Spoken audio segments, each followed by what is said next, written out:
Bonjour à tous, bienvenue dans ce nouveau tuto.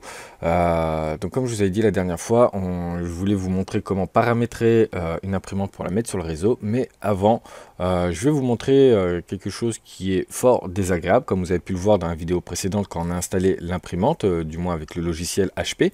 Nous avons cette page qui se lance à chaque démarrage de Windows. Ça peut être gonflant, il n'y a pas d'autre mot, surtout quand on veut allumer l'ordinateur et que il n'est pas prévu de faire des impressions ou des scans, bien évidemment, vu que cette imprimante propose aussi le scanner.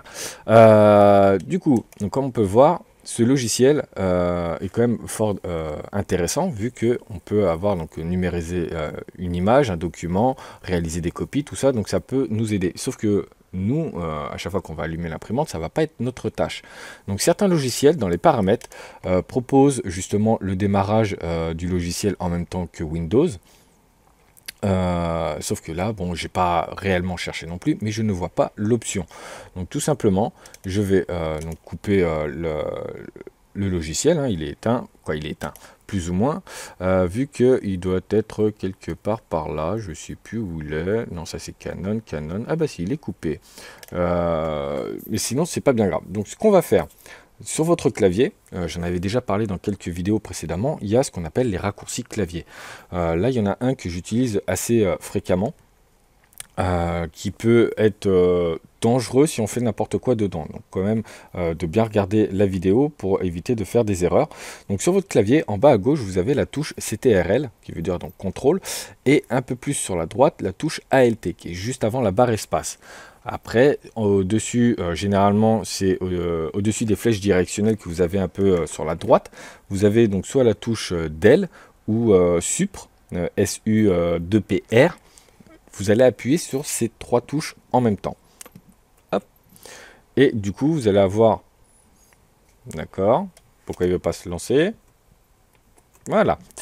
Vous avez cet écran-là qui apparaît. Donc, je peux soit verrouiller l'ordinateur, changer d'utilisateur, se déconnecter de la session, modifier le mot de passe si je veux. Mais nous, ce qui va nous intéresser, c'est gestionnaire des tâches. Donc ça, c'est le gestionnaire de tâches a été longuement, beaucoup amélioré, on va dire, depuis Windows 10, vu que dans les anciennes versions, on n'avait pas tous ces onglets. Donc ici, nous sommes dans les processus. Donc ici, c'est tout ce qui va être lancé sur votre ordinateur. Comme vous pouvez le voir, il y a énormément de micro-logiciels, entre guillemets, qui sont lancés. Donc pour l'instant, ici, vous touchez pas, vous touchez à rien. Nous, on va aller dans l'onglet démarrage. Dans l'onglet démarrage, ça va être tous les logiciels qui se lancent en même temps que Windows. Donc là, comme on peut voir, je vais avoir deux logiciels qui correspondent à mon imprimante HP, donc le Digital Imaging Monitor et l'application qui est juste ici. On va prendre le premier, je clique dessus une fois. Et en bas à droite, comme on peut voir, il y a désactiver qui vient de se lancer. Je vais faire désactiver. On peut voir que le statut il est désactivé.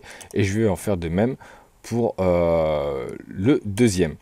Je regarde s'il y en a d'autres. Bon, après tout ce qui est celui-ci, ça c'est la nouvelle imprimante. Hein.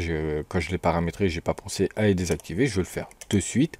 Je le fais parce que je connais les logiciels.